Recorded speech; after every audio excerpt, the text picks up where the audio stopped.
গালাগালি করছে আর মারে, গালাগালি করার পরে আর কইছে মাদ্রাসা যাইতো না, আমি কক্সবাজার যাই আমগা, এয়ারপোর্ট যাই আমগা, এরকম কথাবার্তা বলছে।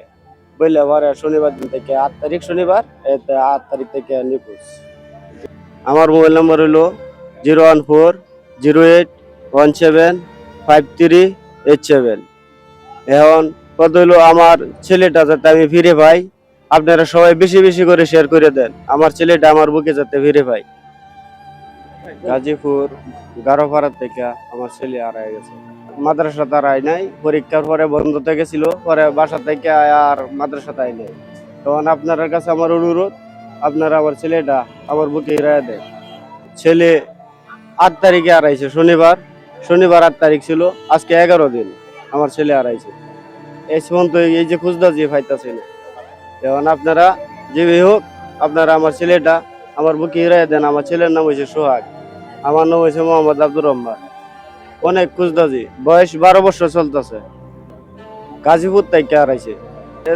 তখন আমি আসিলাম না, আমি দেশের বাড়িতে ছিলাম, ছেলে গাজীপুর আসিল। পরে পরীক্ষার পরে যে গেছে, পরে মানে কিনো বুঝ খবর না। মাদ্রাসার আন্ডারে থেকে হারাইছে না, আমার বাসার আন্ডারে থেকে হারাইছে।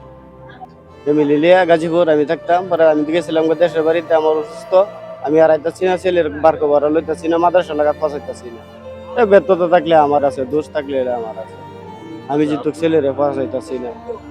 পড়াশোনা যে ভালো লাগে না এরকম কিনো বলছে না, না বলাতে হ্যাঁ আজকে আমার এই নাই গা। আত্মীয় স্বজন যারা আছে তার সাথে কোনো সমস্যা নাই। আর আমরাও কিন্তু বাসার মধ্যে কিন্তু ছেলের সাথে কিংবা মার সাথে আমার সাথে কিন্তু যোগাযোগ হয়েছে না। না না কেউ মারধর করে নাই, মাদ্রাসাত কেউ মারধর করে নাই, এটা বোধহয় দোষ লেখা হইতো না, কিন্তু মারধর করছে না। আমার ছেলের ভালো পরিমাণ আদর করছে।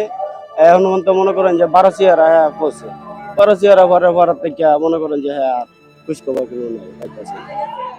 ওয়াইফের সাথে বলছে যে গালাগালি করছে আর মারে, গালাগালি করার পরে আর কইছে মাদ্রাসা যাইতো না, আমি কক্সবাজার যাই আমগা, এয়ারপোর্ট যাই আমগা, এরকম কথাবার্তা বলছে। বললে পরে শনিবার দিন থেকে 8 তারিখ শনিবার, 8 তারিখ থেকে নিখোঁজ। এরকম নোটিশটা দেওয়ার পরে হ্যাঁ বলছে হ্যাঁ নানি আইছে লইয়া, নানি লইয়া আওয়ার পরে কইছে যে আমি আর তোর মারে মিললে লিয়ে গিয়া মাদ্রাসাত গিয়ে দেয়। পরে হ্যাঁ বলছে এটাই যে হুজুরে মারবো, গেলে অনেকদিন হয়েছে হুজুরে মারবো। পরে তারা বলছে যে না, তোর বাপে হুজুরের বললে দিছে তোরে মারতো না, এমনি আমার ছেলেরা হুজুররা মারে না, মানে পড়ার লাগিয়া অনেক আগ্রহ করতেছে। আমি কান্দা করি কইছি যে আমি গরিব মানুষ, দিন আনিয়া দিন খাই ধরতে গেলে, ঠিক আছে। এইভাবে আমি তারা কইছি, কওয়ার পরে তারা কিন্তু মারধর করছে না, আমার ছেলের যথেষ্ট পরিমাণ গে এলাকাত তুলছে, 12 চেহারা পর্যন্ত মানে যথেষ্ট পরিমাণ গে এলাকাত তুলছে। আমরা পরিবারে হলো 6 জন, ছোট বড়। কমলাপুর করছি, এয়ারপোর্ট খুঁজলাম, রেল স্টেশন এয়ারপোর্ট এটা খুঁজলাম, এরপরে নতুন বাজার খুঁজলাম, ময়মনসিং, শ্রীপুর, এটা মানে অনেক জায়গা দিয়ে খোঁজা হয়েছে। আত্মীয় স্বজন আছে, তারা বাড়িতেও ফোনে যোগাযোগ আছে, কিন্তু খোঁজাখুঁজি হয়েছে, কিন্তু খোঁজ খবর নেই। একসাথে ঘুরতে গেছি, খাইতে গেছি, বাড়িতে লয়ে গেছি, বাড়ি থেকে আবার টাকা পয়সা দেওয়া যে পাঠাইছি যে বাবা তুমি মাদ্রাসা যাও, আমি যেহেতু অসুস্থ হয়ে গেছি, আমি তো তোমার লয়ে যেতাম না, তুমি যাও গা মাদ্রাসা। এই কথা কইয়া বলছি যে হ্যাঁ পরে আইসি, আবার পরে আর হ্যাঁ যাই নাই মাদ্রাসা। আপনার ছেলে কি ফোন নাম্বার জানে আপনার?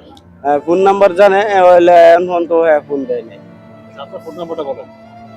আমার ফোন নাম্বার হইলো 01408175387। আমার মোবাইল নাম্বার হইলো 01408175387। এখন কত হইলো আমার ছেলেটা যাতে আমি ফিরে পাই, আপনারা সবাই বেশি বেশি করে শেয়ার করে দেন, আমার ছেলেটা আমার বুকে যাতে ফিরে পাই।